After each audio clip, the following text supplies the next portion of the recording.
اللہ کا ذکر، اس کی فضیلت اور اس کی اہمیت، کہ اللہ کا ذکر ایک بہت آسان کام ہے یاد رکھیں، اس لیے کہ زبان اس کے لیے لگتی ہے اور وقتاً فوقتاً وہ اللہ کو یاد کرتے رہے، یا دوسرے الفاظ میں زبان چلتی رہے اور ہر وقت اللہ کو جو ہے یاد کرتی رہے، یہ اللہ کا ذکر کوئی خاص چیز نہیں یاد رکھی، ورنہ جب میں ذکر کے بارے میں بات کروں گا تو آپ لوگ سمجھیں گے اب مسجد میں جا کے جانماز بچھا کے یا گھر میں ایک مخصوص جگہ بنا کے وہاں جانماز بچھا کے ایک تسبیح لے کر پڑھتے بیٹھنا یہی ذکر ہے، یہ ذکر نہیں یاد رکھیں۔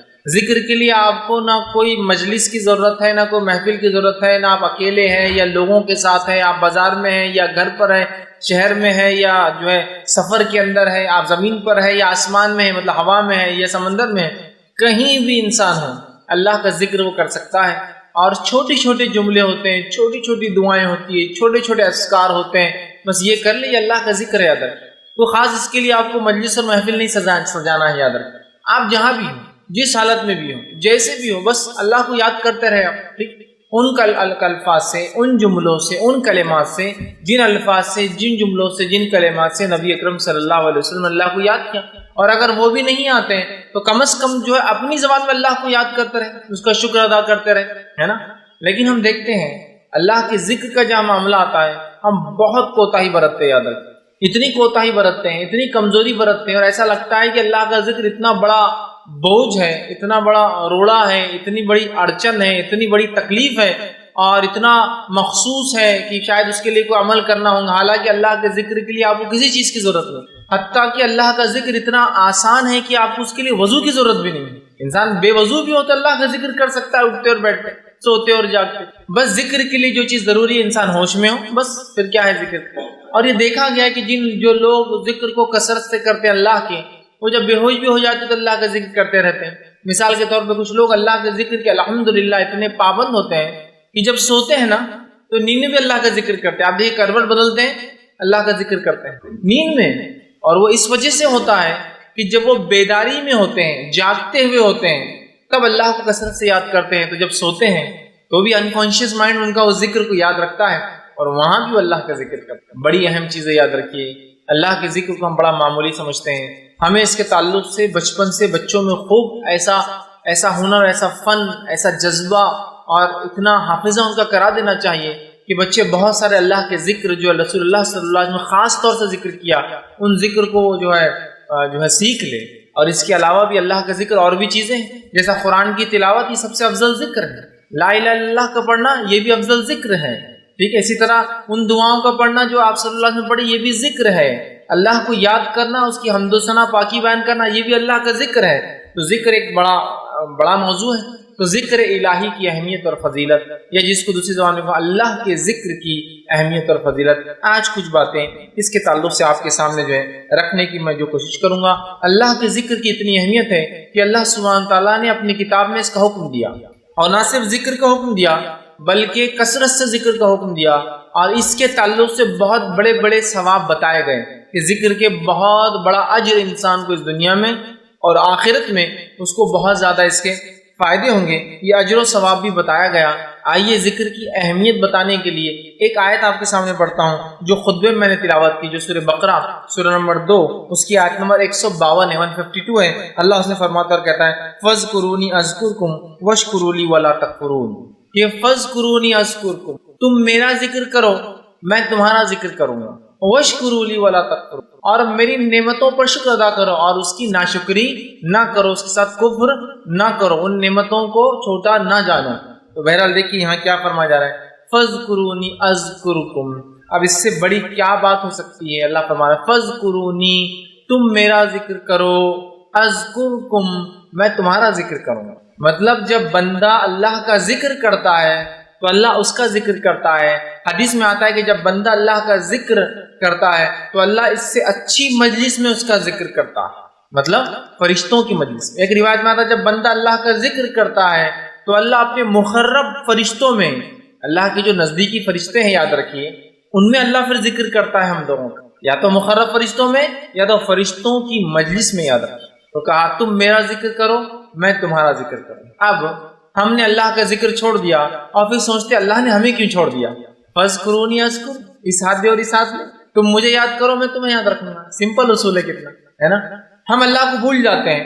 اب اللہ کا ذکر اور اللہ کی تسبیح پاکی کب بیان کرتے ہیں؟ میکسیمم زیادہ سے زیادہ جب ہو جائے تو وہ یہ جب مصیبت آن پڑتی ہے، تکلیف آ گئی، ایگزام آ گیا تو بہت اللہ کا ذکر ہو رہا، ٹیسٹ آ گیا کوئی اللہ کا ذکر ہو رہا، بیماری آ گئی اللہ کا ذکر ہو رہا، تجارت ڈوب رہی اللہ کا ذکر ہو رہا، ہاں کسی ٹرین گاڑی کی چھوٹنے کا ڈر ہے تو پھر اللہ کا ذکر ہو رہا ہے، کسی نقصان کا اندیشہ خدشہ اللہ کا ذکر ہو رہا ہے، گھنی رات میں نکلے تو اللہ کا ذکر ہو رہا ہے، لیکن اس کے علاوہ آرام ہے تو اللہ کا ذکر غائب ہے، بزنس چلتا ہے تو اللہ کا ذکر غائب ہے، امتحان نہیں ہے تو اللہ کا ذکر غائب ہے، صحت دے دی تو اللہ کا ذکر غائب ہے، امن و امان دے دیا اللہ کا ذکر غائب ہے. پھر بولتے اللہ ہمیں کیوں نہیں یاد رکھتا؟ اس لیے کہ فاذکرونی اذکرکم، تم مجھے یاد کرو میں تمہیں یاد کروں گا. اور آگے فرمایا واشکروا لی، اور میرا شکر ادا کرو، ولا تکفرون، اور جو ہے میں نے جو نعمتیں دی ہیں اس کے ساتھ کفر نہ کرو، نہ جس کی کہیں گے ناشکری نہ کرو، ہے نا. تو ہم اللہ کے ذکر کو مخصوص کرتے ہیں، پھر کہتے ہیں اللہ ہمیں کیوں نہیں یاد رکھتا ہے. اصول بہت آسان ہے، یہ آیت بتا رہی ہے فاذکرونی اذکرکم، بس یہ اصول کو یاد رکھ لیجئے. ہم اللہ کو یاد کریں گے، اللہ ہمیں یاد رکھیں گے. اور کیسے یاد رکھیں گا؟ ابھی انشاءاللہ عزیز میں احادیث کے ذریعے بہت ساری باتیں آپ کے سامنے رکھوں گا کہ کیسے اللہ یاد کرتا ہے، کیسے اللہ یاد رکھتا ہے، کہاں اللہ یاد کرتا ہے ہمیں. تو اللہ کے ذکر کو معمولی مت سمجھ. ایسا ہوتا ہے کچھ لوگوں نے اللہ کے ذکر کو مذاق بنا دیا، میں جانتا ہوں. ان لوگوں کی وجہ سے ہم حقیقت میں اللہ کا ذکر نہ بھول جائے. جیسا کہ کچھ لوگ اللہ کا ذکر سے مراد ہے نماز روزہ زکوٰۃ سب چھوڑ دیتے ہیں، جنگلوں میں جا کے بس اللہ چلاتے رہ رہے، گھوم رہے، ناچ رہے ہیں اور پتہ نہیں کیا کیا کر رہے ہیں. تو ان کو دیکھ کر ہمیں لگتا ہے یار اللہ کا ذکر بول تو کچھ تو بھی خاص چیز نہیں ہے. طریقہ نہیں، اللہ کا ذکر بڑی اہم چیز ہے، یاد رکھیں. یہ الگ بات ہے کچھ لوگوں نے اس کو غلط ریپرزینٹ کیا، لیکن اس کی وجہ سے اللہ کے ذکر کی اہمیت میں کمی نہیں آتی ہے.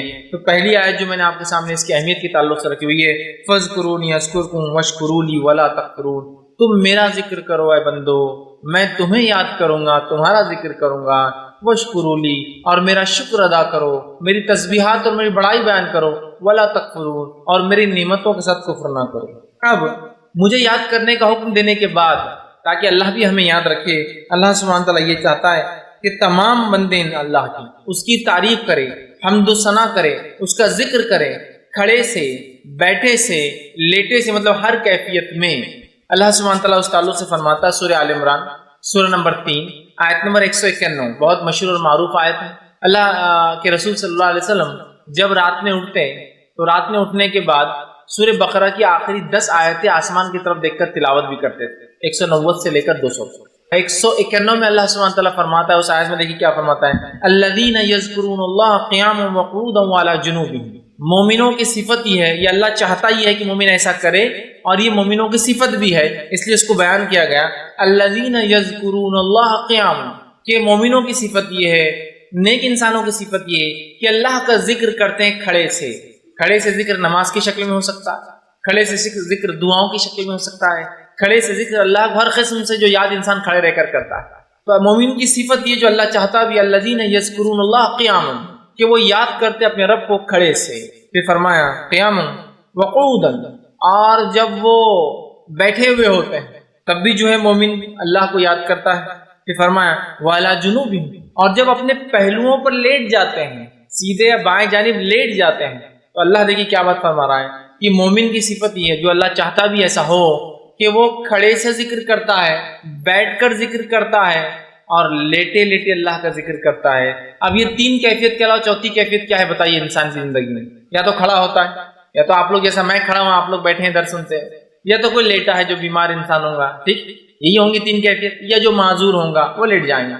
یہ 3 کیفیت میں انسان رہتا ہے. فزیکل اس کا پوسچر جس کو کہیں گے، ان میں بھی مومن اللہ کو یاد کرتے ہیں. کھڑے سے نماز میں ہو سکتا ہے، کھڑے سے ہر جگہ جہاں آپ کھڑے اور خالی ہے وہ بھی مانا ہو سکتا ہے کہ میں کھڑا ہوں انتظار کر رہا ہوں اللہ کا ذکر چالو ہے. میں جو ہے بیٹھا ہوں انتظار کر رہا ہوں اللہ کا ذکر چالو ہے. بیٹھنے میں یہ بھی مراد ہے کہ نماز کھڑے رہ کے نہ پڑھ سکے تو بیٹھ کر پڑھتے ہیں، یا بیٹھ کر تلاوت قرآن آپ کریں تو بیٹھ کر اللہ کا ذکر ہوا. کسی کے انتظار میں اللہ کا ذکر ہوا. ٹھیک ہے، لیٹ کر مطلب بیمار ہے، چل نہیں سکتے، لیٹے ہوئے، یا پھر اچھی صحت ہے لیکن اب سونے کا وقت ہے تب بھی اللہ کا ذکر کرتے ہیں، یہ معنی ہے. اور اس کی تفسیر میں ابن عباس رضی اللہ عنہ فرماتے اور کہتے ہیں یعنی بندہ جو رات اور دن میں سمندر میں ہو یا جو ہے زمین پر ہو، سفر میں ہو یا جو ہے اپنے شہر میں ہو، غربت میں ہو یا مالداری میں ہو، بیماری میں ہو یا صحت مندی میں ہو، تنہائی میں ہو یا مجلس میں ہو، ہر حال میں اللہ کا ذکر کرتا ہے. اور یہی معنی تو ہے شاید، مطلب انسان سفر میں ہے، شہر میں ہے، زمین میں ہے، آسمان میں ہے، سمندر کے اندر ہے، ٹھیک ہے، مجلس میں ہے، انفرادی طور سے بیٹھا ہے، ٹھیک ہے، ہر حال میں، مالداری میں ہے، غربت میں ہے، تنگ دستی میں ہے، پریشانی میں ہے یا فراوانی میں ہے، اچھا معاملہ ہے یا برا معاملہ ہو، ہر حالت میں مومن بندے کی صفت یہ ہے، مومن اللہ کا ذکر کرتا ہے. اور اس کی صفت بیان کی، الذین یذکرون اللہ قیاما وقعودا وعلی جنوبہم، اللہ کا ذکر کرتے ہیں کھڑے سے، بیٹھ کر، اور اپنے پہلوؤں پر جب لیٹے ہوئے ہوتے ہیں. مطلب ہر کیفیت میں، ہر حال میں. اور فزیکلی یہی 3 پوزیشن ایک انسان لے سکتا ہے، کھڑا ہے، بیٹھا ہے یا لیٹا ہوا ہے، ٹھیک. تو ہر حال میں یاد رکھیں اللہ کا ذکر. اس لیے میں نے شروع میں کہ اللہ کے ذکر کو تو اتنا آسان ہے، کہیں بھی کبھی بھی ہو سکتا ہے. کوئی خاص موقع، کوئی خاص محل، کوئی خاص جگہ، کوئی خاص کچھ بھی نہیں چاہیے. آپ چاہیے اور ایک زبان چاہیے جو اللہ کو یاد کرتے ہیں، بس اتنا ہی چاہیے. ہم کوشش کریں باقاعدہ اللہ کا ذکر کریں. اسی طرح جو ہے مومن بندے کو اللہ نہ صرف ذکر کا حکم دیتا ہے ہر حال میں، بلکہ کثرت سے ذکر کا حکم اللہ نے قرآن میں دیا. اللہ سبحانہ تعالیٰ قرآن میں فرماتا ہے، سورہ احزاب سورہ نمبر 33 کے آیت نمبر 41 اور 42 میں، 41 42 میں اللہ فرماتا اور کہتا ہے، یا ایھا الذین آمنوا اذکروا اللہ ذکرا کثیرا. کیا فرمایا؟ یا ایھا الذین آمنوا اذکروا اللہ ذکرا کثیرا، اے وہ لوگوں جو ایمان لائے ہو، اللہ کا ذکر کرو کثرت کے ساتھ. کیسا ذکر کرو؟ ذکرا کثیرا، بہت زیادہ، جتنا ہو سکتا ہے اتنا ذکر کرو. تمہاری زبان کبھی ذکر سے نہ تھکے. آگے فرمایا وَسَبِّحُوا بُكْرَةً وَأَصِيلًا، اور اس کی تسبیح بیان کرو، اس کی پاکی بیان کرو صبح اور شام. دیکھیے کثرت سے ذکر کے بعد پھر تسبیح کا تذکرہ پھر آ گیا، پاکی بیان کرنے کا، مطلب پاکیزگی بیان کرو. وَسَبِّحُوا، اس کی پاکی بیان کرو، ہے نا، سبحان اللہ، یہ اس کی پاکی بیان کرنا، اللہ اس کی پاکی بیان کرو کہ اللہ پاک ہے ہر نقص سے. ٹھیک، کب؟ صبح اور شام. تو یہاں دیکھیے اس آیت میں پہلے تو آیت فرمائی یا ایھا الذین آمنوا، ایمان والوں تذکرہ ہے، ٹھیک، مطلب ایمان والا یہ کام کرتا ہے. یا ایھا الذین آمنوا اذکروا اللہ ذکرا کثیرا، اے وہ لوگوں جو ایمان لائے ہو کثرت سے اللہ کا ذکر کرو. یسبحوا بکرۃ واسیلا، اور تسبیح بیان کرو، پاکی بیان کرو اس کی صبح اور شام. تو یہ آیت نہ صرف ذکر کا حکم دے رہی ہے، کثرت سے ذکر. تو مومن اللہ کا ذکر کرتا ہے کیونکہ اس کا رب اسے یاد کرتا ہے. مومن کھڑے سے، بیٹھے سے، لیٹے سے اللہ کا ذکر کرتا ہے. اور کتنا کرتا ہے؟ کثرت سے کرتا ہے، کثرت سے. اور اس کی پاکی بیان کرتا ہے، سبحان اللہ، مطلب اس کی پاکی بیان کرتا ہے، اللہ پاک ہے، اس کی حمد و ثنا کرتا ہے نا. تو کثرت سے اللہ چاہتا ہے مومن بندہ اللہ کا جو ہے ذکر کرے. اسی طرح جو ہے اللہ رب العزت ایک دوسرے مقام پہ سورہ آل عمران سورہ نمبر 3 اس کے اندر 41 میں فرماتا اور کہتا ہے وَاذْكُرْ رَبَّكَ كَثِيرًا وَسَبِّحْ بِالْعَشِيِّ وَالْإِبْكَارِ. اللہ کے رسول صلی اللہ علیہ وسلم کو حکم آ رہا اور کہا جا رہا ہے وَاذْكُرْ رَبَّكَ، اے نبی آپ ذکر کیجئے اللہ کا. مطلب ذکر یہ حکم عام ہے ویسے. اللہ فرما رہا ہے اپنے پروردگار کا کثرت سے ذکر کرو، اور فرمایا صبح اور شام اس کی تسبیح بیان کرو. کثرت سے ذکر کرو اور صبح اور شام اس کی تسبیح مطلب پاکی بیان کرو. سمجھ رہے آپ؟ تو یہاں بھی دیکھیے آیت کہہ رہی ہے کہ کثرت سے ہم اللہ کا ذکر کرے، اور یہ جو یاد رکھیے ہم سے جو ہے مطلوب ہے. ایک حدیث قدسی آتی ہے جو کہ صحیح بخاری کی روایت ہے. اس میں دیکھیے اللہ کے رسول فرماتے اور کہتے ہیں، اللہ تعالیٰ فرماتا ہے، حدیث قدسی وہ حدیث ہوتی ہے جس میں اللہ کے رسول اللہ سے روایت کرتے ہیں. آپ نے فرما کہا کہ اللہ تعالیٰ فرماتا ہے میں اپنے بندے کے ساتھ ہوتا ہوں جب وہ مجھے یاد کرتا ہے. میں اپنے بندے کے ساتھ رہتا ہوں کب؟ جب وہ مجھے یاد کرتا ہے. تو ہم میں سے ایسا کون ہے جو نہیں چاہتا میرا رب میرے ساتھ رہے ہر بار، اس کی مدد، اس کی نصرت میرے ساتھ رہے؟ کون سا انسان ہے؟ یا میں اس کی ہدایت سے کبھی ایک لمحے کے لیے بھی الگ نہ رہوں؟ ایسا کون سا مومن ہے جو نہیں چاہتا؟ ہم سب چاہتے ہیں نا. تو پھر کثرت سے ذکر کیجئے، اللہ ہمارے ساتھ ہوتا ہے، اس کی نصرت ساتھ ہوتی ہے، اس کی مدد ساتھ ہوتی ہے، اور ساتھ میں جو ہے ہمیں بہت سارے فوائد بھی ملتے ہیں. ٹھیک، تو یہاں دیکھیے اللہ کے رسول کیا فرما رہے ہیں. اللہ فرماتا ہے کہ میں اپنے بندے کے ساتھ ہوتا ہوں جب وہ مجھے یاد کرتا ہے، اور اس کے دونوں ہونٹ میرے نام کے ساتھ ملتے ہیں. مطلب اللہ کا ذکر کرتا ہے اور اس کے دونوں ہونٹ نام سے ملتے ہیں. اس سے ایک بات اور پتہ چلتی ہے کہ ذکر جب انسان کرے گا تو ہونٹ ہلنا چاہیے. یہ الگ بات ہے کہ انسان کو موقع نہ ملے تو دل میں بھی ذکر کر سکتا ہے. اللہ اس ذکر کو بھی قبول کرتا ہے، چونکہ آگے ایک انشاءاللہ حدیث آئیں گی کہ جب بندہ مجھے دل میں یاد کرتا ہے تو میں بھی اس سے اپنے جو ہے یا اس کو جو اندر یاد کرتا ہوں. سمجھ رہا؟ وہ بھی تذکرہ، لیکن ہونٹ بھی ہلا سکتے ہیں آپ ذکر کے اندر، اس لیے کہ یہاں کہا گیا اس کے ہونٹ ملتے ہیں ذکر کی وجہ سے۔ ہمیں چاہیے کہ ہم اللہ کا ذکر کریں، نہ صرف ذکر کریں، کثرت سے ذکر کریں، اپنی زبان کو اس میں بھگا دیں۔ نبی اکرم صلی اللہ علیہ وسلم دعا کیا کرتے تھے کہ اللہ مجھے ایک ایسی زبان دے جو کثرت سے ذکر کرے۔ سمجھ رہے آپ؟ ہم بھی کوشش کریں ذکر کریں۔ اسی طرح مسند احمد کی روایت ہے، آپ صلی اللہ علیہ وسلم فرماتے اور کہتے ہیں ذکر کی فضیلت دیکھیے کیا ہے، حدیث کو دیکھیے، بغور سنیے آپ کیا اللہ کے رسول صلی اللہ علیہ وسلم فرماتا ہے، ذکر کی اہمیت سنیے آپ۔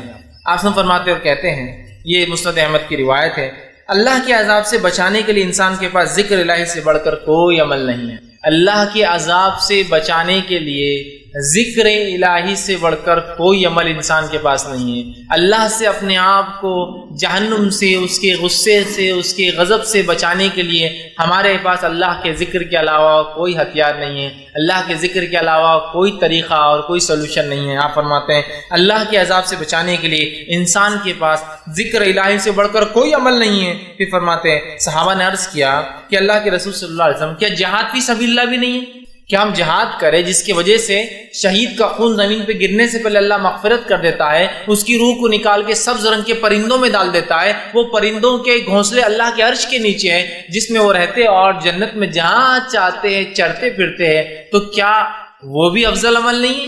کیا وہ عمل سے بھی ہم اللہ کے عذاب سے نہیں بچ سکتے؟ تو آپ صلی اللہ علیہ وسلم کیا فرماتے ہیں؟ سنیے، آپ نے فرمایا سبیل اللہ بھی نہیں، کہ اللہ کی راہ میں جہاد بھی نہیں، آپ نے فرمایا جہاد فی سبیل اللہ بھی نہیں۔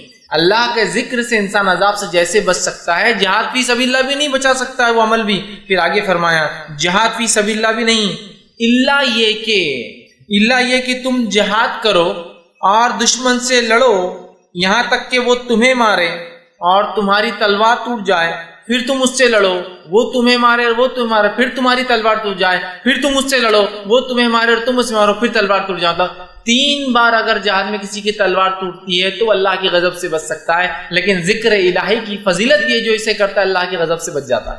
کیا فرمایا آپ نے؟ دیکھیے کہ مارو یہاں تک کہ تلوار ٹوٹ جائے، پھر مارو پھر تلوار ٹوٹ جائے، پھر مارو پھر تلوار ٹوٹ جائے۔ اگر 3 بار تلوار ٹوٹتی ہے، اور تلوار ٹوٹتی نہیں آسانی سے، آپ کو پتا ہونا چاہیے۔ جہاد جب انسان کرتا ہے، یا صحابہ کے جو تذکرے آتے ہیں، بہت کم صحابہ کے تعلق سے آتا ہے کہ تلواریں جہاد میں ٹوٹتی تھی، اس لیے کہ تلوار آسانی سے نہیں ٹوٹتی، وہ بہت مضبوط دھات سے بنی ہوئی ہوتی ہے، وہ فولاد سے بنی ہوئی ہوتی ہے، اسپیشل ہوتی ہے بہت، جس کی وجہ سے وہ آسانی نہ ٹوٹتی ہے اور نہ ہی اس کی دھار ختم ہوتی ہے۔ یاد رکھیے، تو کہا 3 مرتبہ اگر تلوار ٹوٹتی ہے کسی کی جہاد میں تو یہ تو اللہ کے غضب سے بچا سکتا ہے، لیکن آپ اندازہ لگائیے تلوار ٹوٹنا، جہاد میں جانا، جان جوکھم میں ڈالنے کے مقابلے میں یہاں اللہ کا ذکر دیکھیے، آپ ہم کو غضب سے بچا رہا اللہ۔ اس سے جہاد کی اہمیت کم نہیں ہو رہی۔ اللہ کے رسول صرف ایگزامپل دے کر بتا رہے ہیں اہمیت کو، اور آپ سمجھیں گے اب جہاد کی ضرورت نہیں، میں ذکر کی مجلس سے لگا کے بیٹھ جاتا ہوں۔ نہیں، وہ ایک الگ عمل ہے، یہ الگ، صرف بتانے کے لیے، کمپیر کرنے کے لیے کہ جیسا ہم جس حالت میں، یہاں ایسی کوئی ضرورت نہیں ہم کو لڑائی کی ہے نا، تو یہاں آپ یہ تو کر سکتے ذکر الہی کر کے اپنے آپ کو جہنم کی آنکھ سے ہم بچا سکتے ہیں۔ تو یہ دیکھیے کتنی اہم بات ہے۔ اسی طرح جامع ترمذی کی روایت ہے جس میں ذکر کی فضیلت بیان کی جاتی ہے، اور اللہ کے رسول صلی اللہ علیہ وسلم فرمایا اور کہا، یہ جامع ترمذی کی روایت آپ نے فرمایا اور کہا، جب تم میں سے کسی کا جنت کی کیریوں میں سے گزر ہو تو وہاں چر لیا کرے۔ جب تم میں سے کسی کا جنت کے کیریوں میں سے گزر ہو تو کچھ چر لیا کرو، جیسا ہم کہتے ہیں نا جانور کو کہیں سے لے جاؤ باغ میں سے تو چرا لیا کرو۔ صحابہ نے پوچھا اللہ کے رسول جنت کی کیریاں کیا رہتی جہاں ہم جا کے چر لیا کرے، مطلب کچھ کھا لے، کچھ فائدہ اٹھا لے؟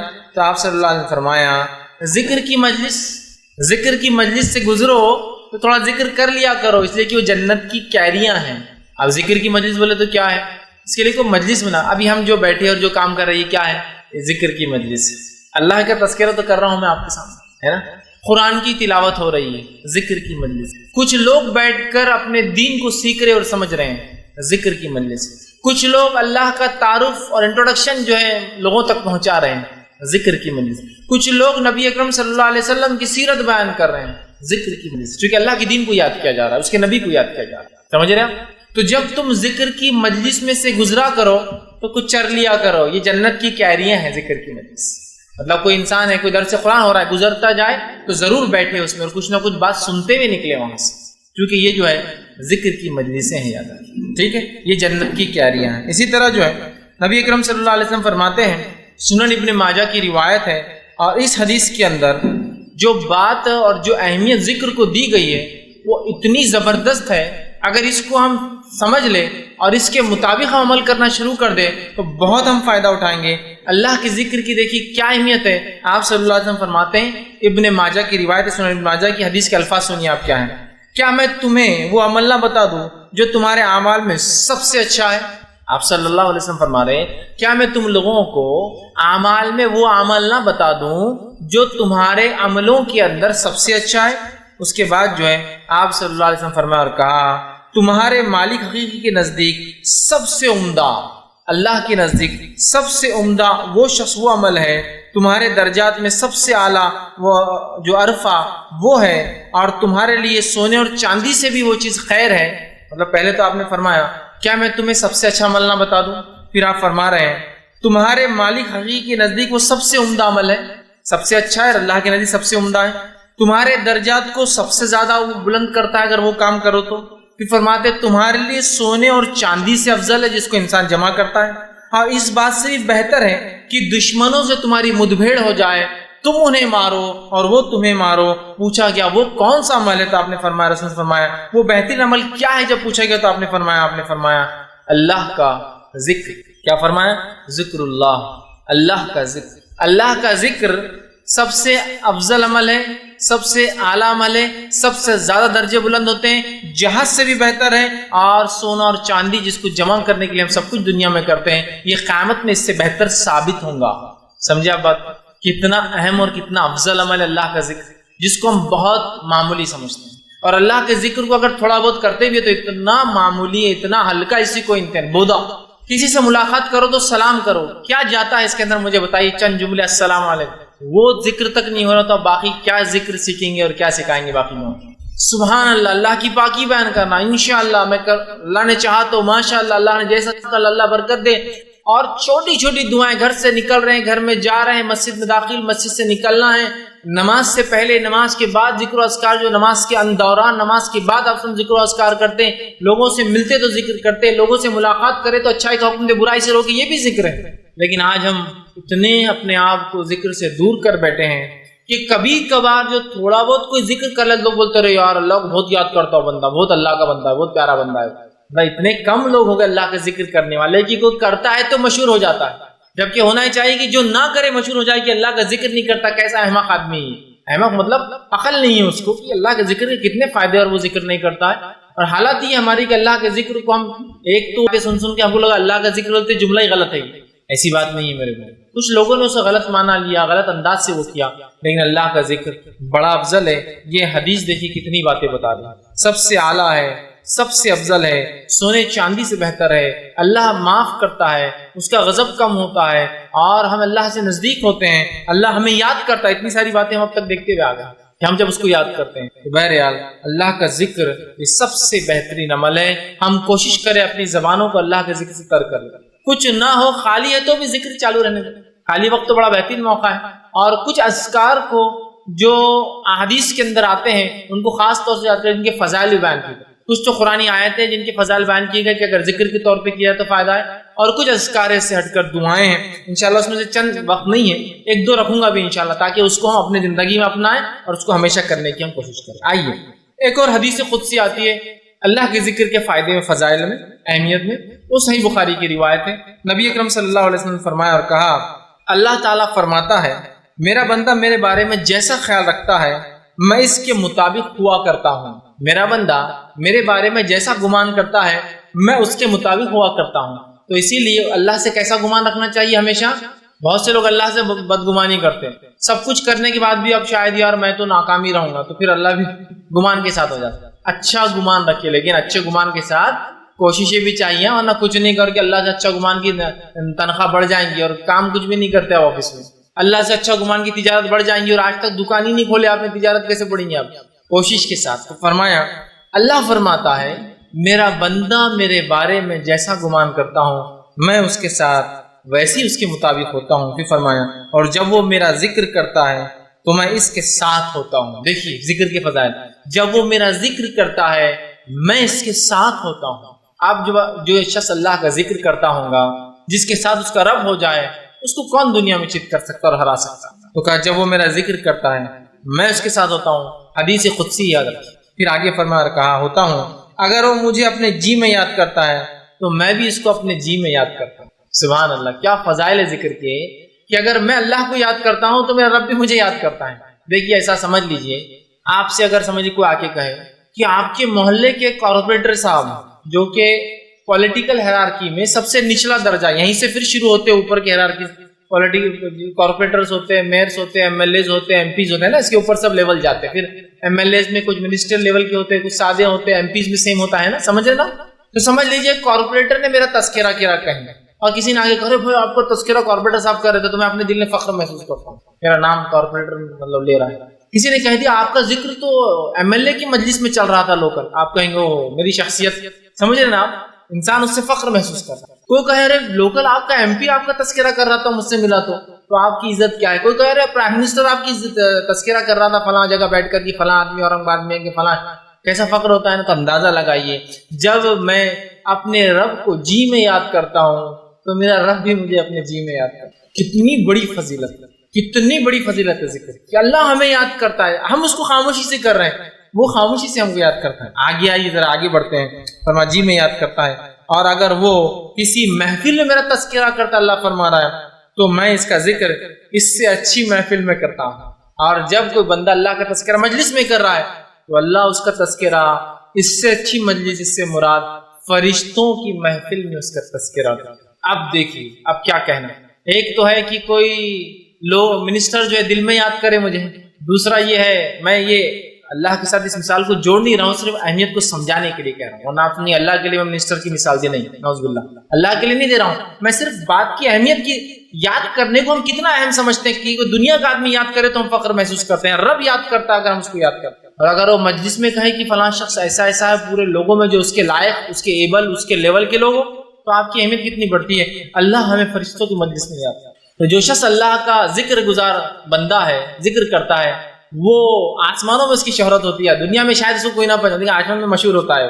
آگے سنیے ابھی فرمایا کہ اگر وہ میرا مجلس میں تذکرہ کرتا ہے تو میں اس سے اچھی مجلس میں تذکرہ کرتا ہوں، اگر وہ مجھ سے ایک بالش قریب ہوتا ہے تو میں اس سے ایک ہاتھ قریب ہو جاتا ہوں، اگر وہ میری طرف بڑھتا ہے ایک بالش تو میں ایک ہاتھ اس کی طرف بڑھتا ہوں۔ پھر فرمایا اگر وہ ایک ہاتھ قریب ہوتا ہے تو میں ایک گز اس سے قریب ہو جاتا ہوں، اگر وہ ایک ہاتھ قریب ہوتا ہے تو ایک گز میں اس سے جو ہے 3.5-4 فٹ سے بڑا ایک گز اس سے قریب ہوتا ہوں۔ اور فرمایا کہ ایک گز سے قریب ہوتا ہوں، اور اگر وہ میری جانب چل کر آتا ہے تو میں اس کی جانب دوڑ کر جاتا ہوں۔ کتنے فضائل ہیں، کتنے فوائد ہیں، کتنی اہمیت ہے اللہ کی ذکر۔ دل میں یاد کرو، اللہ یاد کر رہا اپنے محفل میں تذکرہ کرو، اللہ کر رہا تھا۔ اب جو چاہتا ہے اللہ اس کو یاد رکھے وہ اللہ کو یاد رکھے، جو چاہتا ہے اس کا تذکرہ اس سے اچھی مجلسوں میں وہ اللہ کا تذکرہ اس مجلسوں میں کرتا رہے، اور جو چاہتا ہے کہ اللہ اس سے قریب ہو تو وہ اللہ سے قریب ہونے کی کوشش کرے، یاد رکھے۔ ورنہ ہم اللہ سے قریب ہونے کی کوشش نہیں کرتے اور دعائیں چالو ہے کہ اللہ ہماری مدد کر، فلاں کر۔ آپ قریب تو ہوئیے اللہ کے، اللہ آپ سے قریب کہ ہم ایک بالش تو اللہ ایک ہاتھ، ہم ایک ہاتھ تو اللہ ایک گز، اور اگر ہم چل کر جاتے ہیں رب کی طرف تو ہمارا رب دوڑ کر آتا ہے۔ اس کی رحمت ایسی ہی یاد رکھی بندوں کے لیے، لیکن افسوس کی بات ہے ہم بندے اس کا شکر ادا نہیں کرتے، ہم بندے جیسا اس کا حق ہے ذکر کا نہیں کرتے، حالانکہ اللہ تعالیٰ ہمارے ٹوٹے پھوٹے ذکر کو بھی اور اعمال کو بھی قبول کرتا ہے۔ اس کے کیسے قبول کرتا ہے دیکھیے، آپ صلی اللہ علیہ وسلم فرماتے ہیں قیامت تب تک قائم نہ ہوگی جب تک ایک شخص بھی لا الہ الا اللہ کہنے والا موجود ہے، لا الہ الا اللہ۔ ایک روایت میں فرمایا قیامت سے پہلے لوگوں کو صرف اتنا پتا ہوگا لا الہ الا اللہ، تو صحابہ نے کہا اللہ کے رسول اس کے علاوہ کچھ نہیں؟ تو کہا نہیں انہیں کچھ بھی یاد نہیں ہوگا، مطلب قیامت سے پہلے لوگوں کو محمد رسول اللہ بھی یاد نہیں ہوگا، نبی اکرم بھول جائیں گے، وہ ایک ایسا زمانہ آنے والا ہے۔ تو صحابہ نے مجھے اللہ کے رسول یہ لا الہ الا اللہ کیا فائدہ دیں گا پھر ان کو؟ تو کہا یہ ان کے مغفرت کے لیے کافی ہو جائے گا، اتنا سا ذکر لا الہ الا اللہ، مطلب قیامت سے پہلے لوگ کلمہ بھول جائیں گے، محمد رسول اللہ بھی نہیں پتا ہوگا، لیکن خالی لا الہ الا اللہ پڑھنا بھی ان کے لیے مغفرت کا ذریعہ بنے۔ اور آپ صلی اللہ علیہ وسلم نے حدیث فرمایا افضل الذکر لا الہ الا اللہ وافضل الدعاء الحمدللہ، سب سے افضل ذکر کیا ہے پتہ ہے آپ کو؟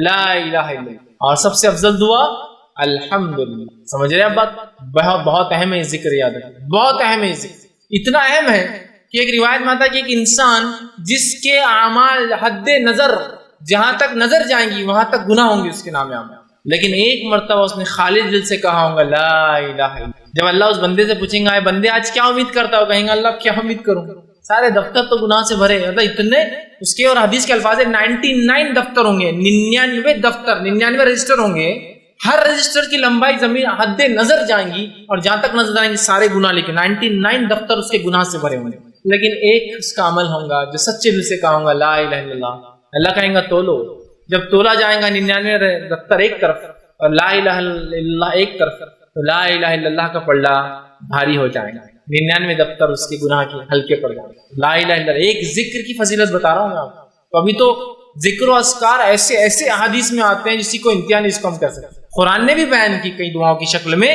احادیث میں بھی آتے ہیں فضائل کی شکل، لیکن وہ فضائل ہم کو نہیں سمجھتے، پتہ نہیں علم غلم فضائل ہم نے کہاں سے بنا لی، وہ بڑے ہم کو سمجھتے ہیں، ہم جو اس چیز پہ آتے ہیں، لیکن اس مجلسوں کو، اس ذکر کو لا الہ الا مخصوص نہیں کرنا چاہیے، جو عام ہے اس کو عام رہنے دیجیے، تعداد مقرر ان ذکروں کی تعداد ہم کبھی مقرر نہ کریں جو ذکر کی تعداد رسول اکرم صلی اللہ علیہ وسلم نے مقرر نہیں کی، 100 لاکھ، 1 لاکھ بار، 1,44,000 بار، 24، جو تعداد عام ہے، جس کی خاص آپ نے بتایا اتنے بار تو ان کو اتنی بار ہی پڑھنا چاہیے، ٹھیک ہے۔ تو دیکھیے کتنی اہم فضیلت کا ذکر ہے۔ اسی طرح جو ہے ذکر کے تعلق سے جو ہے نبی اکرم صلی اللہ علیہ وسلم فرماتے ہیں اور کہتے ہیں، یہ سنن ابو داؤد کی روایت ہے، حدیث کے الفاظ اس طرح سے، کوئی جماعت کسی مجلس میں اللہ کا ذکر کرنے کے لیے نہیں بیٹھتی مگر رحمت کے فرشتے اسے گھیر لیتے ہیں اور اللہ کی رحمت اسے ڈھانپ لیتی ہے، اور اللہ اس جماعت کا ذکر فرشتوں کے درمیان کرتا ہے جو اس کے پاس ہوتے ہیں۔ ذکر کا ایک فائدہ یہ ہے، آپ فرما رہے ہیں جب کوئی جماعت ایک مجلس میں آ کر بیٹھتے ہیں تو بہت سارے لوگ ہیں، اس میں کچھ لوگ آگے بیٹھتے ہیں اور اللہ کا ذکر کرتے ہیں تو فرشتے ان کو ڈھانک لیتے ہیں، اور صحیح مسلم کی روایت میں ہے کہ فرشتے اپنے پروں سے ڈھانکتے ڈھانکتے ڈھانکتے ڈھانکتے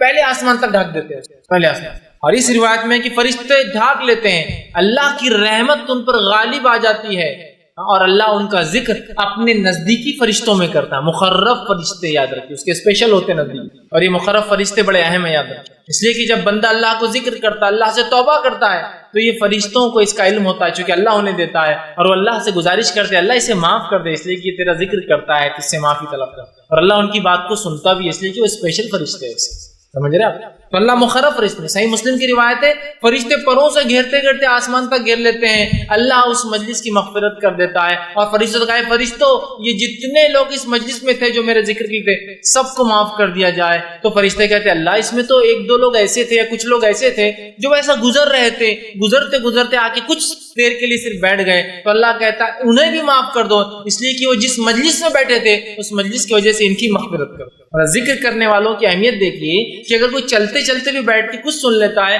تو وہ بھی مغفور ہو جاتا ہے، اس کی بھی مغفرت ہو جاتی ہے، کیوں؟ کیوں تو مجلس ہی ایسی ہوتی ہے کہ اس میں کسی کو معاف مطلب جس کو کہیں گے اس کو معافی نہ دے، ایسا ہو ہی نہیں سکتا، تو اللہ کے ذکر کی مجلس ہے۔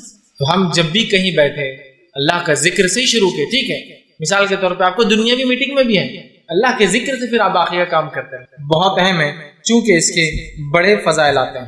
اور اللہ کے ذکر میں سب سے افضل ذکر کیا ہے؟ تلاوت قرآن۔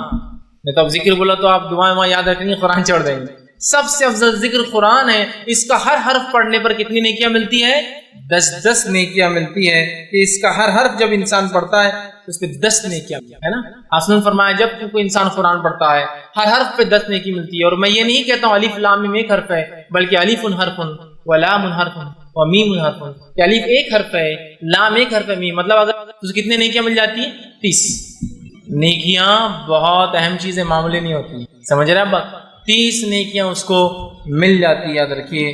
تو ہمیں کوشش کرنا چاہیے سب سے پہلے قرآن کو کثرت سے پڑھے، پھر اس کے بعد جو ہے جو دعائیں قرآنی آتی ہے، جو دعائیں حدیث کی، چونکہ یہ ذکر میں سب سے افضل چیزیں ہیں، یاد رکھیں، ٹھیک۔ اسی طرح جو ہے نبی اکرم صلی اللہ علیہ وسلم نے کچھ مخصوص ذکر بتائے ہیں، میں پورے نہیں رکھوں گا، میں 3 ہی رکھوں گا چونکہ وقت نہیں تھا، لیکن بہت اہم 3 میں نے چن کے رکھے، اور جو اتنے آسان ہیں، اتنے عام ہیں، ہم ہمیشہ کر سکتے ہیں انشاءاللہ۔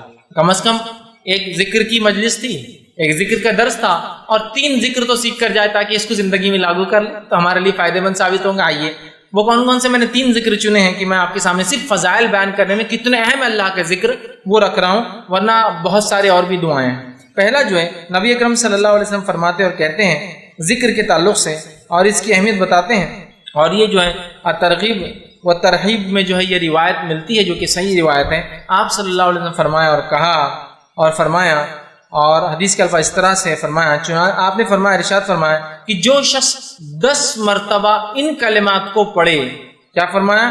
جو شخص ان کلمات کو 10 مرتبہ پڑھتا ہے وہ کلمات کیا ہے؟ لا الہ الا اللہ وحدہ لا شریک لہ لہ الملک ولہ الحمد وہو علی کل شیء قدیر. کیا ہے؟ کون سے کلمات ہیں؟ بہت آسان ہے. اس کو عام زبان میں چوتھا کلمہ بولتے ہیں. اب یہ الگ بات ہے کہ لوگوں نے 1 سے 7 کلمے بنائے، کیسے بنا نہیں پتا، لیکن بہرحال ایک عام سمجھ کے لیے بول رہا ہوں. ٹھیک ہے، اول کلمہ، دوم کلمہ، سوم کلمہ، چہارم کلمہ، پنجم تی چاروں میں. ٹھیک، ہندوستان میں 7 کلمے. پہلے ہم جب سیکھتے تھے جب 5 سیکھے تھے ہم نے، لیکن ابھی نئے بچے 7 کلمے سیکھتے ہیں. بہرحال تو ان ترتیب میں اگر لیا جائے تو یہ چوتھے میں آتا ہے. لا الہ الا اللہ وحدہ لا شریک لہ لہ الملک ولہ الحمد وہو علی کل شیء قدیر.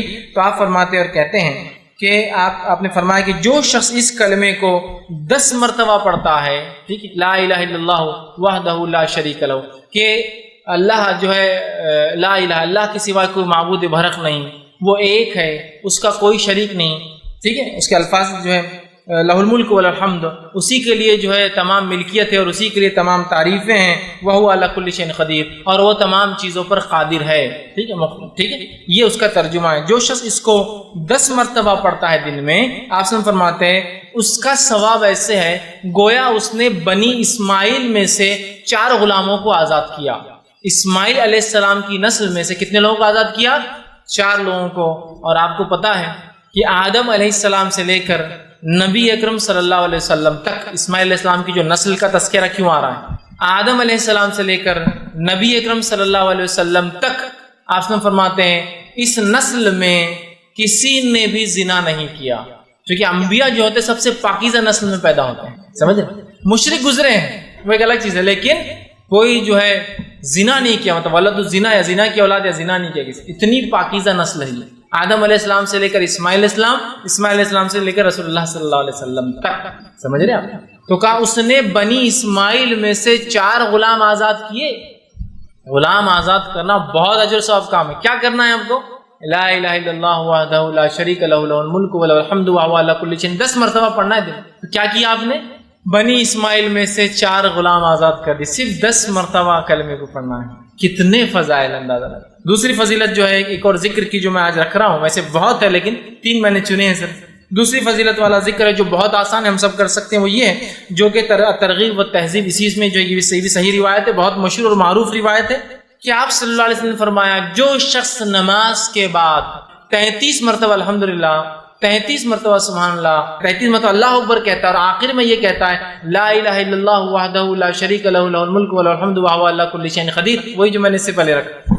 تو 33 بار جو ہے اس شخص نے جو ہے الحمدللہ کہا، 33 بار سبحان اللہ کہا، 33 بار اللہ اکبر کہا، اور اس کے آخر میں یہ کہا، چونکہ 33 اور 33 ہو گئے 99 اور آخر میں 100 کی گنتی پوری کر دی یہ کہہ کر کہ لا الہ الا اللہ وحدہ لا شریک لہ لہ الملک ولہ الحمد وہو علی کل شیء قدیر. تو آپ فرماتے اور کہتے ہیں جب یہ کہتا ہے تو آپ سے فرماتے ہیں کہ جو ہے اس کا فائدہ یہ ہے تو اس کے سارے گناہ معاف کر دیے جاتے ہیں گویا اگر اس کے گناہ سمندر کے جھاگ کے برابر بھی ہو تو. ایک روایت نے فرمایا یہ پڑھنا غلام آزاد کرنے سے زیادہ بہتر ہے.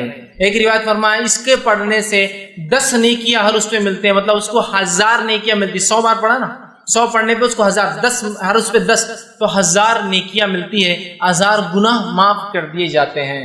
یہ فضائل اتنا آسان ہے نا کہ سارے گناہ حتیٰ کہ سمندر کے جھاگ کے برابر گناہ ہو کتنے کثرت سے سب معاف کر دیا جاتے صرف ہر نماز کے بعد 33 مرتبہ 33 مرتبہ 33 مرتبہ الحمدللہ سبحان اللہ الحمدللہ اور اللہ اکبر کہہ دے، اس کے سارے گناہ معاف. اور یہ گناہ صغیرہ ہوتے ہیں، کبیرہ کے لیے توبہ ضروری ہو. کتنے فضائل ہیں. تیسری چیز جو میں نے جو بہرحال آج کے لیے چنی ہے وہ یہ ہے، اور بہرحال ایک اور ہے، 4 میں نے وہ کیے. تیسری چیز جو چنی ہے وہ بھی بڑی آسان ہے، بہت آسانی سے ہم کر سکتے ہیں اور سب کو یاد ہے. آپ صلی اللہ علیہ وسلم فرماتے ہیں اور کہتے ہیں، یہ حدیث جو ہے ترغیب و تہذیب کی، آپ نے فرمایا اور کہا جو شخص ٹھیک ہے یہ پڑھے جو ہے لا حول ولا قوت الا باللہ. حدیث کا الفاظ اس لیے ہے قل لا حول ولا قوت، جو شخص اس کا وظیفہ کرے لا حول ولا قوت الا باللہ فانہ کنز من کنوز الجنہ. یہ حدیث کے الفاظ ہے قل لا حول ولا قوت الا باللہ فانہا کنز من کنوز الجنہ، کہ جو شخص لا حول ولا قوت الا باللہ یہ پڑھیں گا تو یہ جنت کے خزانوں میں سے ایک خزانہ ہے.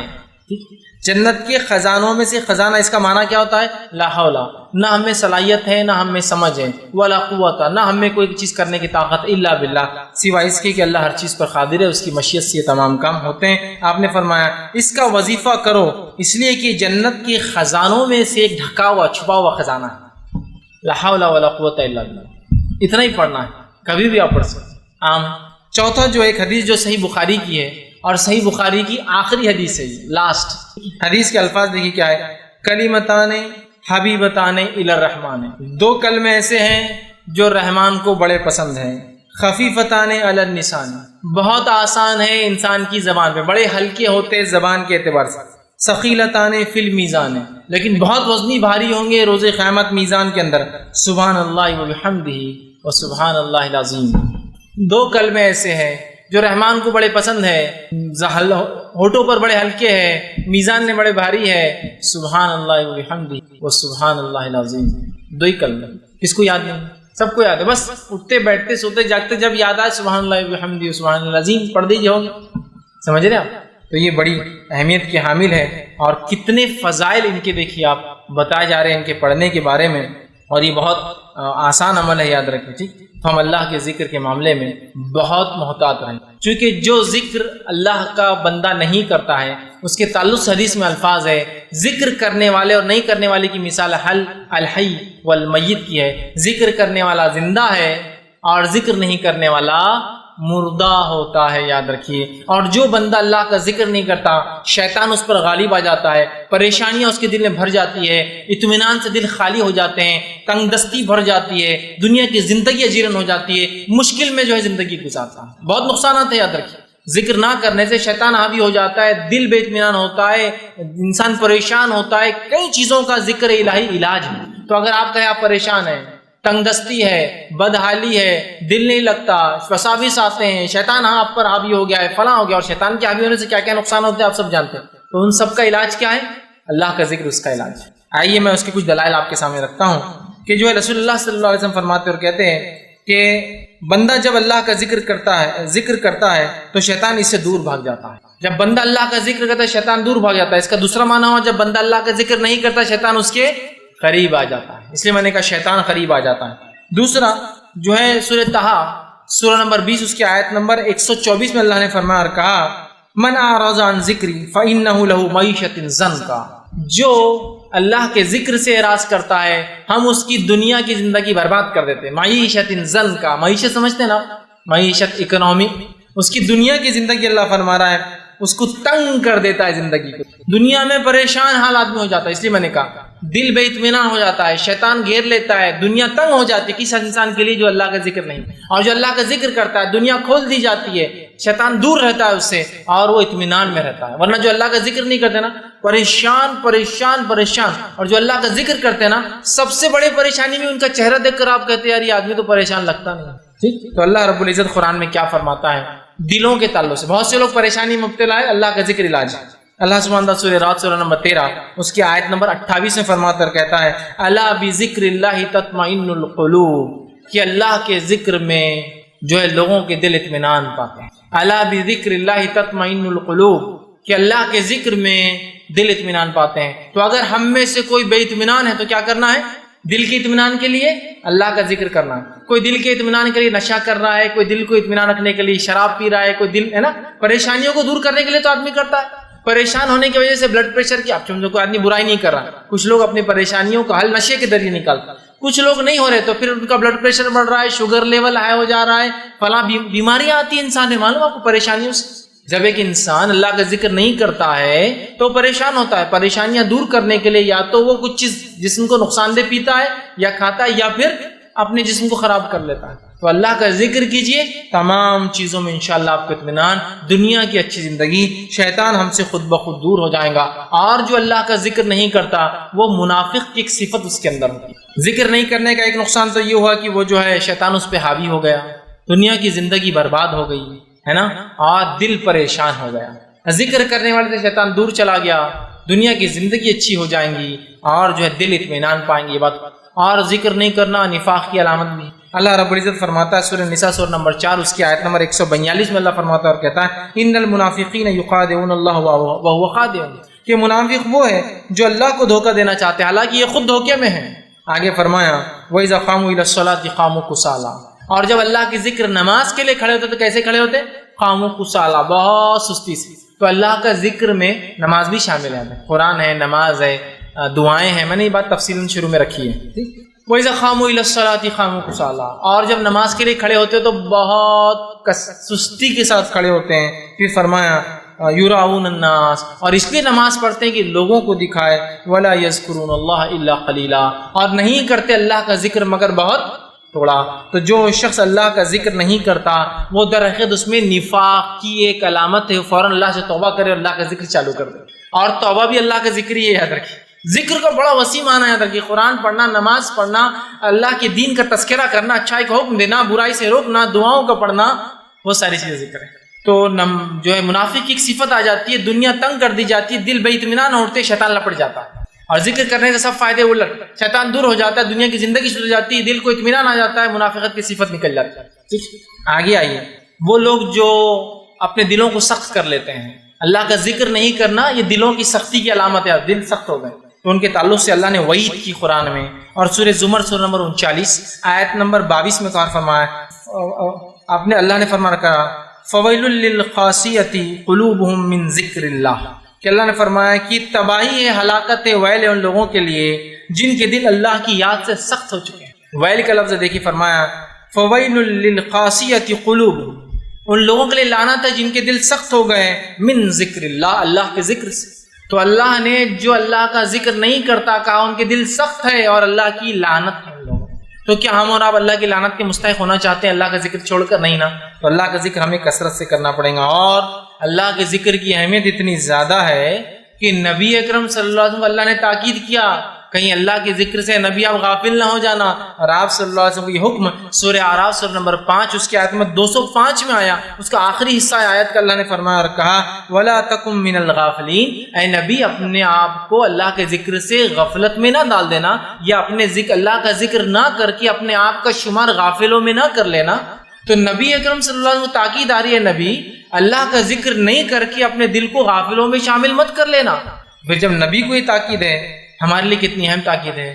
آئیے ابو داؤد کی ایک حدیث سنیے، وہ مجلس جس مجلس میں اللہ کا ذکر نہیں ہوتا اس مجلس کی برائی کیا ہے، جیسا کہ آج کل ہو رہا ہے۔ ہم کئی مجلسوں میں جاتے اور بیٹھتے ہیں، اللہ کا ذکر نہیں ہوتا، لیکن اب آپ یہ سوال کریں گے آپ کیا ہر جگہ جانا تو کیا اجتماع شروع کر دینا کہ ہاں اللہ کا ذکر بولتا ہوں؟ اللہ کے ذکر میں ہر بار آپ کو اجتماع نہیں لینا ہے، لیکن آپ کسی مجلس میں گئے آپ السلام علیکم ورحمۃ اللہ، کیسے ہیں، کیا ہے، کیا خیر خیریت ہے، کیوں کر رہے ہیں آپ سلام؟ اللہ نے حکم دیا، نبی کی سنت ہے۔ خیر خیریت کیوں پوچھ رہے ہیں؟ نبی کا طریقہ تھا، اس کے دین کو یاد کرے نا، بھائی اللہ آپ کو اچھا رکھے، اللہ آپ کو وہ کرے، چلو ماشاءاللہ آپ کے سن کی خوشی، یہ ذکر ہے تو خاص نہیں۔ لیکن کچھ مجلس ایسی بھی اللہ رحم کرے آج ہم پر کہ غیر اور کیا چل رہا ہے، ارے تو مسلمان ہے نا، ہاں مسلمان ہے، اگلی بار سے انشاءاللہ سلام چالو کر دیں گے۔ اور کیا چل رہا ہے اپنا تو بہت زبردست بڑھیا چل رہا ہے، یہ تم خود بڑھیا کر لے رہے کہ اپنا نہیں، تو الحمدللہ کون، الحمدللہ بہت اچھا چل رہا ہے، پوری مجلس ذکر سے خالی ہے، ہماری ملے تو خالی ہنس دیے، بہت زبردست چل رہا، بہت یہ ہو گیا وہ ہو گیا، یہ کامیابی وہ کامیابی، یہ بزنس وہ بزنس، یہ ایسا وہ ویسا، صحت بہترین، لیکن ایک بھی اللہ کا ذکر دیکھیے نہیں آیا شروع سے آخر تک۔ اور کیا چلتے بس چلو نکلتے ہیں ملیں گے، آخر تک ایک ذکر کا جملہ نہیں اللہ کا۔ یہ مجلسیں ہیں جو ذکر سے خالی ہوتی ہیں، ان کا حال کیا ہوگا؟ ابو داؤد کی روایت آپ نے فرمایا اور کہا فرمایا کہ جو ہے آپ نے اس شخص کی اس مجلس کی مذمت کی اور اس کے الفاظ سے، جو جماعت کسی مجلس سے اللہ کا ذکر کیے بغیر اٹھ جاتی ہے۔ آپ ایک بڑے فنکشن میں گئے، آپ ایک جماعت ہے، چونکہ وہ بہت بڑی مجلس ہے، وہاں آپ گئے اور آپ نے اللہ کا ذکر نہیں کیا اور اس کے بغیر اٹھ جاتی ہے، گویا کہ کسی گدھے کی سڑی ہوئی لاش پر سے اٹھی ہے۔ جو لوگ جاتے ہیں کسی مجلس میں اور اللہ کا ذکر نہیں کرتے پھر چلے جاتے ہیں، اس کی مثال ایسی ہے کہ گدھے کی بڑی لاش جو سڑی ہوئی تھی اس کے پاس سے کو بیٹھ کر اٹھا، اتنی بدبودار مجلس ہوتی جو لاش پڑی تھی، اور یہ مجلس قیامت کے دن اس کے لیے باعث حسرت اور ندامت ہوں گی۔ ایسی مجلسیں جو اللہ کے ذکر سے شروع اور ختم نہیں ہوتی، اللہ کا ذکر بیچ بیچ میں نہیں ہوتا، یہ مجلسوں کی مثال ایسی ہے کہ ایک مرا ہوا سڑا ہوا گدھا پڑا ہے اور وہاں ہم سب بیٹھے ہیں، اور روز قیامت یہ حسرت کی، ندامت کی، حسرت مطلب وہ کہیں کاش کی نہیں کرتا، اور ندامت کی کیوں میں نے کیا تھا، اس کا باعث بننے والی۔ اور اللہ ہم پر ایسی مجلسیں ہوتی، مجلس میں خالی ہنس رہے ہیں، بات چیت ہوئی، ایک ذکر نہیں اللہ کا، انشاءاللہ ماشاءاللہ تبارک اللہ الحمدللہ سبحان، کوئی ذکر نہیں، پورا ہو رہا، کل آ جاؤں گا، کل یہ کر دوں گا، بہت اچھا ہو گیا، بچوں کا شادی طے کر دیا بچی کی، یہ ہو گیا، سب ایک ذکر نہیں گزر رہا، چلو آتے پھر ملیں گے۔ یہ مجلس ایسی جیسے ایک سڑا ہوا گدھا تھا، وہاں لوگ بیٹھے، کوئی آدمی پسند کرتا ہے سڑے ہوئے گدھے کے پاس بیٹھنا؟ یہ تو دنیا کی مثال، لیکن آخرت میں بہت حسرت، کاش کہ نہیں بیٹھا ہوتا، کیوں بیٹھا تھا اس میں، اور ندامت، بہت افسوس ہوگا کہ کیا کر بیٹھا میں۔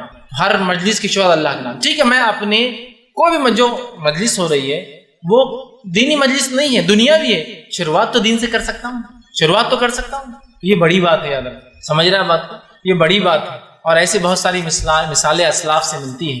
تو اللہ کے ذکر، کوئی بھی مجلس، دنیاوی مجلس، ہماری میٹنگ ہے دنیاوی، الحمدللہ رب العالمین، اس سے تو شروع کر سکتے ہیں، پھر آپ چلتے رہیے، بیچ بیچ میں اللہ کا ذکر چلتے رہے گا، وقتاً فوقتاً، انشاءاللہ کی شکلیں، ماشاءاللہ کی شکلیں، سمجھ رہے ہیں؟ لیکن ہم دیکھتے، بہت افسوس کی بات ہے، ہماری مجلس سے 100% خالی ہوتی ہے ہمارے الفاظ۔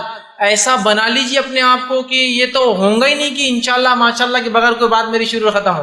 ملاقات ہوئی، سلام، اللہ کا ذکر، کیا چل رہا ہے؟ بہت اچھے، الحمدللہ، ہے نا، الحمدللہ، بہت معاملہ اچھا ہے، انشاءاللہ یہ کرنے کی کوشش کر رہا ہوں، ماشاءاللہ وہ کام اللہ نے مجھ سے لے لیا، امید کرتا ہوں اللہ برکت دے گا میرے کام میں، آپ بھی دعا کیجیے کہ اللہ برکت دے اس کام میں، آپ دعا دے رہے، ماشاءاللہ اللہ برکت دے آپ کا۔ پوری تذکرہ اپنے آپ کو بنا لے، ایسی زبان بنا لے اپنے کی وہ ذکر ہی کرے جب بھی کھلے، تو اس کے علاوہ لفظ ہی نہ۔ تو ہم دیکھیں گے پھر ہم مجبوری میں بھی بات کریں گے، بے ہوشی میں بھی بات کریں گے، اور ایسی حالت میں جہاں انسان کو ہوش نہیں ہوتا تب بھی اللہ کا ذکر ہمارے زبان پر روا دوا رہے گا، اس لیے کہ ہم عادی تھے اپنے ہوش و حواس میں اللہ کے ذکر کے۔ تو انشاءاللہ جب بے ہوشی طاری ہوگی تب بھی انشاءاللہ زبان پہ سے الفاظ جو ہے اللہ کے ذکر کے نکلیں۔ تو بہت زیادہ ضروری ہے اپنے آپ کو ہم جو ہے سختی سے جو ہے ذکر کرنے والا بنائیں۔ اور ذکر کرنے والوں کا کیا فائدہ ہوتا ہے؟ آئیے سورہ احزاب سورہ نمبر 33 آیت نمبر 35 میں اللہ نے فرمایا اور کہا وَالذَّاكِرِينَ اللَّهَ كَثِيرًا وَالذَّاكِرَاتِ أَعَدَّ لَهُم مَغْفِرَةً وَأَجْرًا عَظِيمًا۔ یہ فائدہ ہے ذکر کا، کیا فرمایا؟ وَالذَّاكِرِينَ اللَّهَ كَثِيرًا وَالذَّاكِرَاتِ، کہ اللہ تعالیٰ جو ہے کثرت سے ذکر کرنے والے مرد، والذاکرات، اور کثرت سے ذکر کرنے والی عورتوں کے ساتھ اعد اللہ لہم مغفرت، اللہ ان سے وعدہ کر چکا ہے مغفرت کا، وہ اجر عظیمہ، اور روز قیامت ایک بہت بڑے اجر کا۔ یہ کس کے ساتھ؟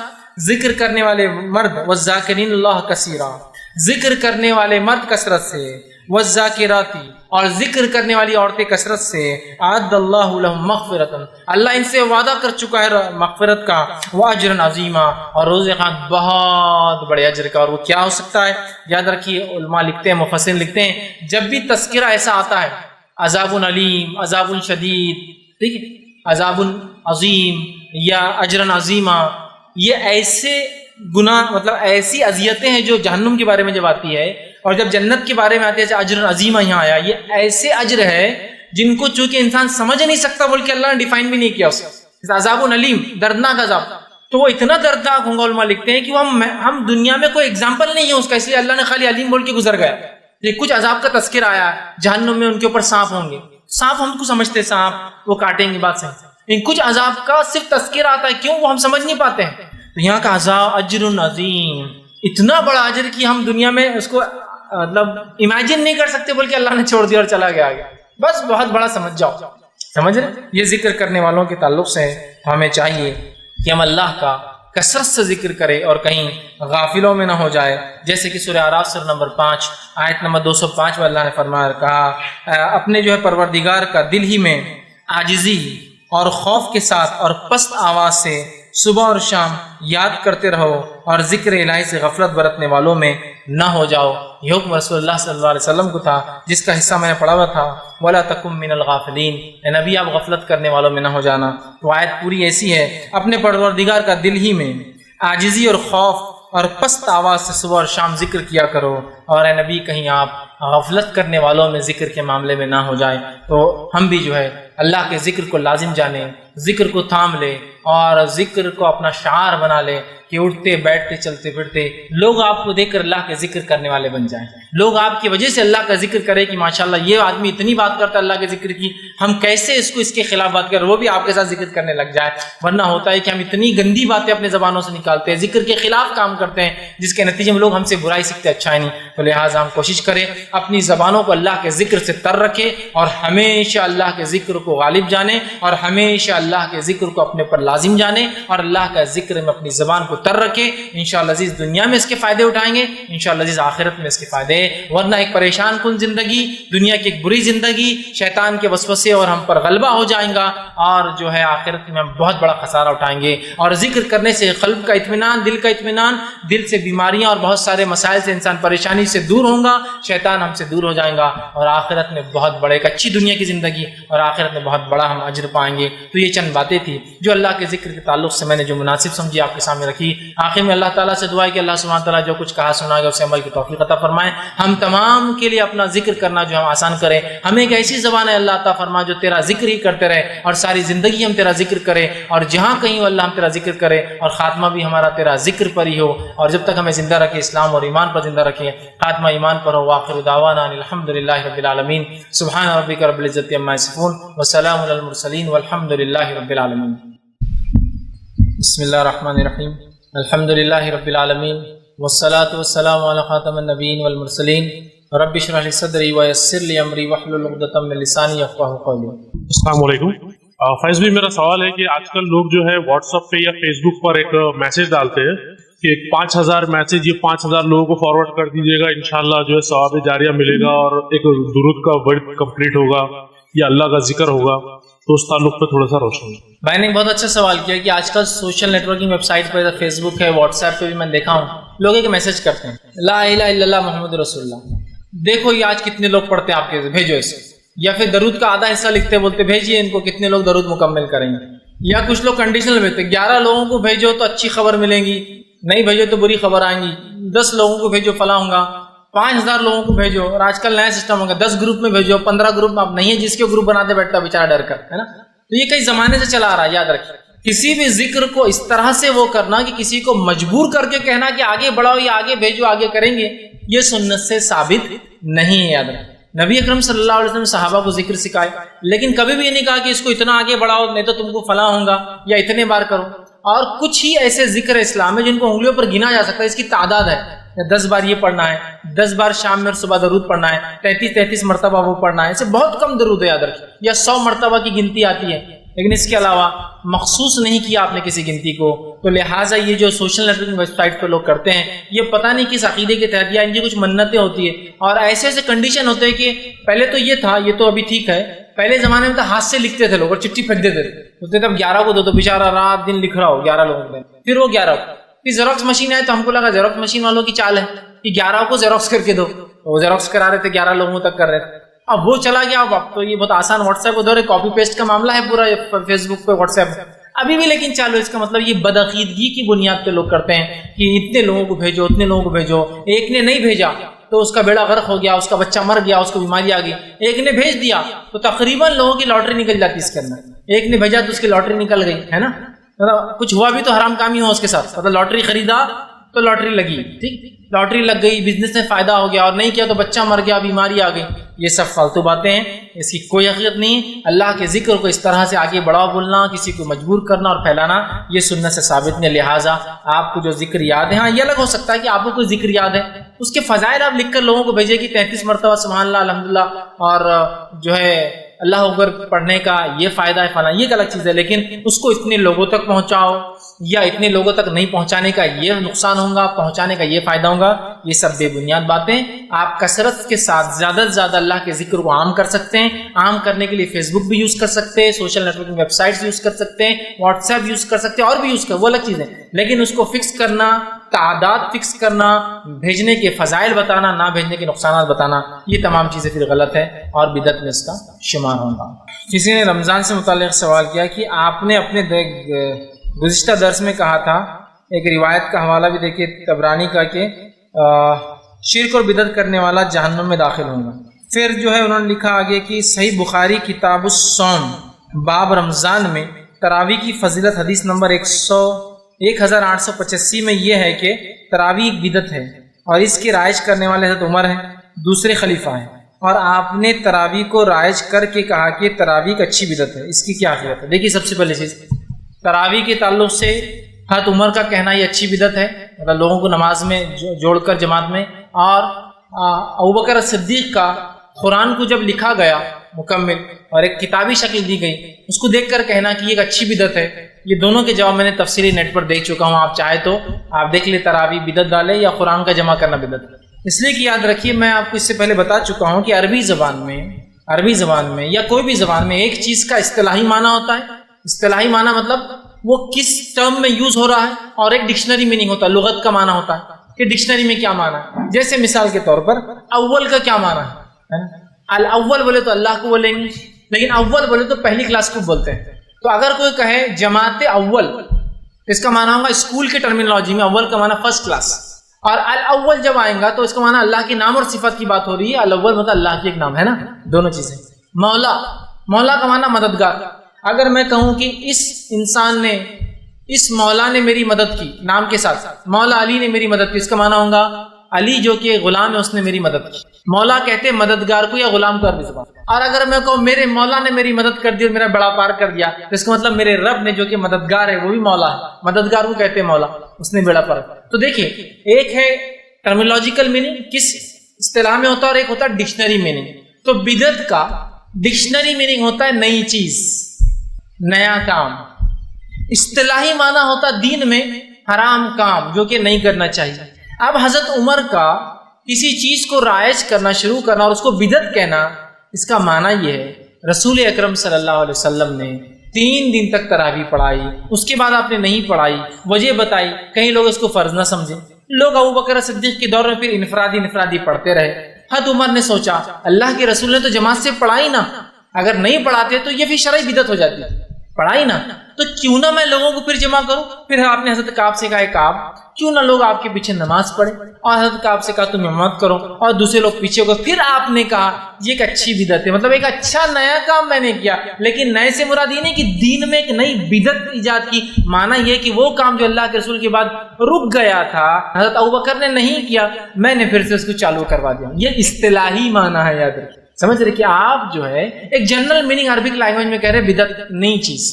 اسی طرح حضرت ابوبکر کے سامنے جو حضرت عمر نے قرآن کو جمع کرنے کا مشورہ دیا، مشورہ دینے کے بعد قرآن جمع کیا گیا، لکھا گیا، اور جب مصحف آپ کے سامنے لائی گئی ابوبکر کے سامنے تو آپ نے کہا یہ ایک اچھی بدعت ہے، بدعت حسنہ ہے، ایک اچھا کام کیا عمر تم نے۔ تو یہ بدعت حسنہ شرعی اصطلاح میں بدعت نہیں تھی، یہ جو ہے ڈکشنری میننگ، مطلب ڈکشنری میننگ تھا کہ اچھا نیا کام کیا، رسول اللہ زمانے میں ایسا نہیں ہوا تھا۔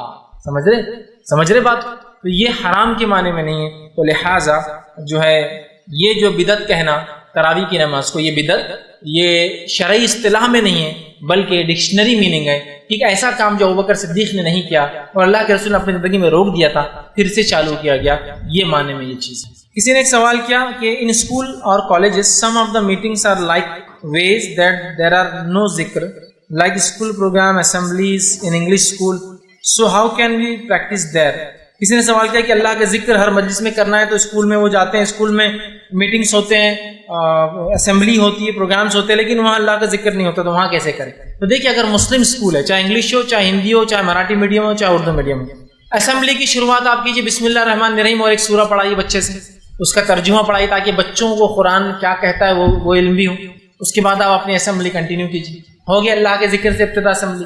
پروگرام چالو ہو رہا ہے، پروگرام کی ابتدا کوئی اللہ کے ذکر سے، تلاوت قرآن سے کرے، اس کے ترجمے سے کرے، اس کے بعد چاہے جو بھی ہوگی پروگرام کی شروعات اللہ کے ذکر سے۔ سمجھ رہا آپ؟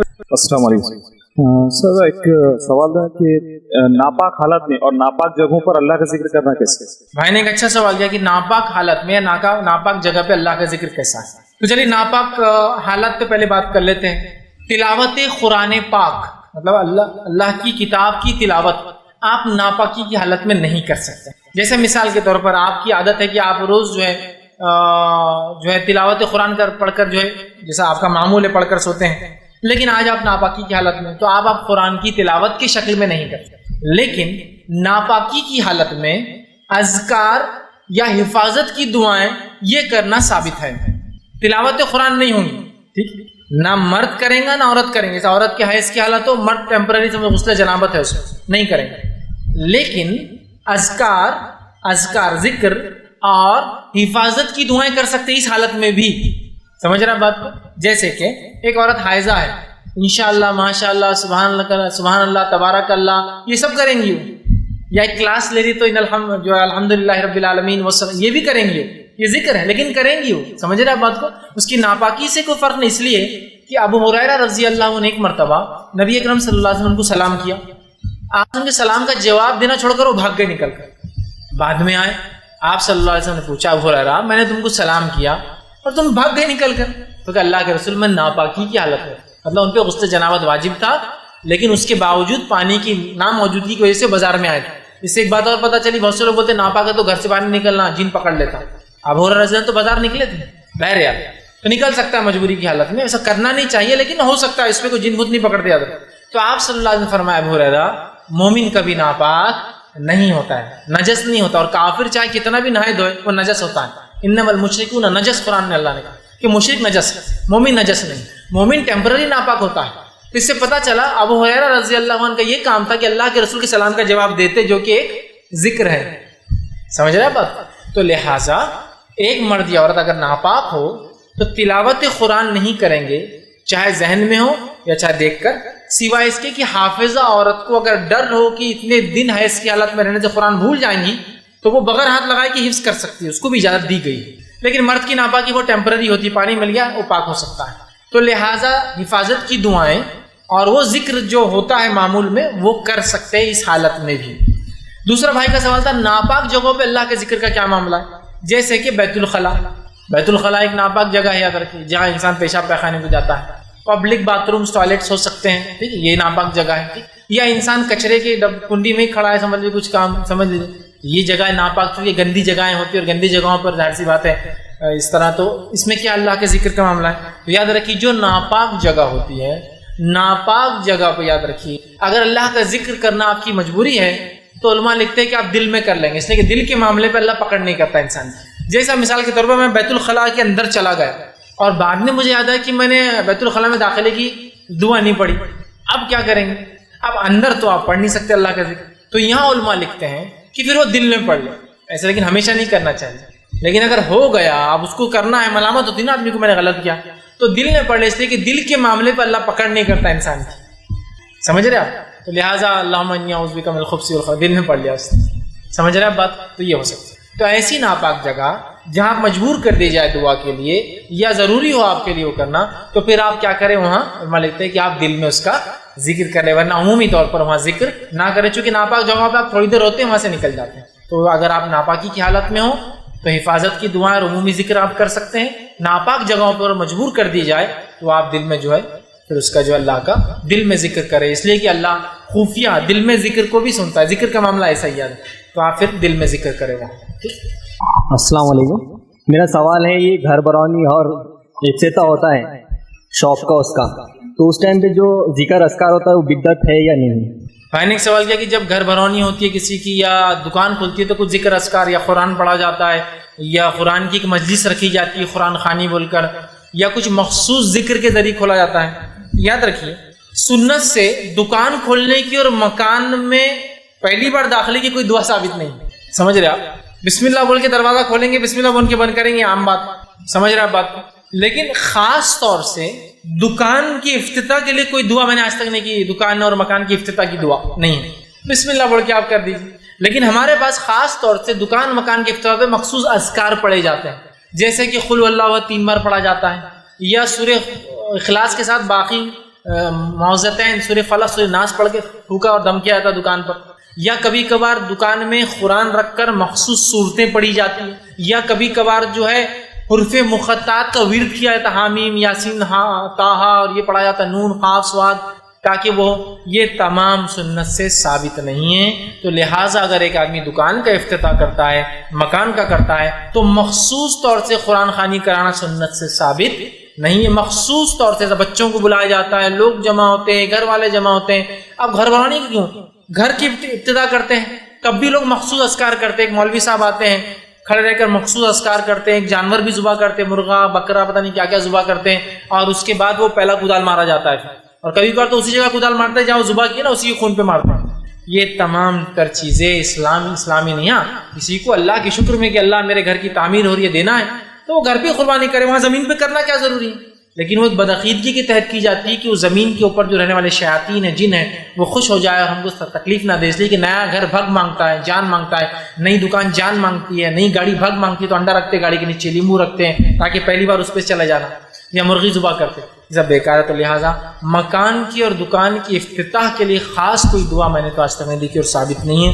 لہٰذا اللہ کا نام لے کے اب داخل ہو جائے, اور خاص طور سے اس میں قرآن خوانیاں کروانا اور خاص قربانیاں اس نیت سے دینا کہ نیا گھر خون مانگتا ہے, یہ تمام چیز سب حرام ہے, غلط ہے, اور یہ مشرکین کا طریقہ تھا اس طرح سے کر کے جنوں اور شیاطین کو خوش کرتے ہیں. تو لہٰذا مخصوص نہیں اللہ کا نام لے اور بہرحال آپ شروع کرتے. السلام علیکم. نہ سمندر کی دھاکی برابر گناہ ہوتے ہیں, اس کا ایکسپریس سمندر کی دھاکی برابر گناہ معاف ہوتے بتایا آپ نے, اس کا ایکسپریس.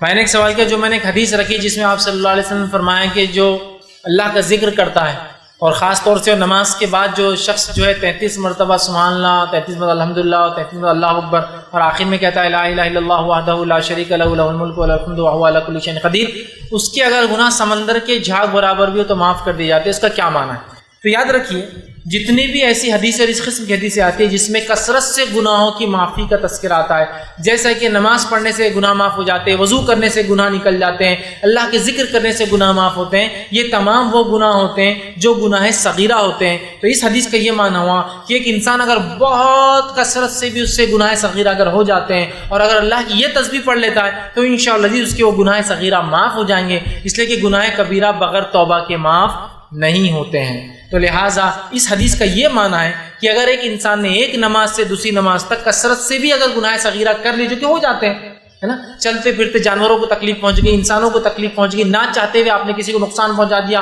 آپ ایسے کھڑے ہوئے کہ وہ آدمی گر گیا, کچھ بھی ہو, آپ نے تھوکا کسی پہ, کچھ بھی ہو سکتا جو نہ چاہتے ہوئے آپ نے کیا, یہ سب گناہ صغیرہ ہے.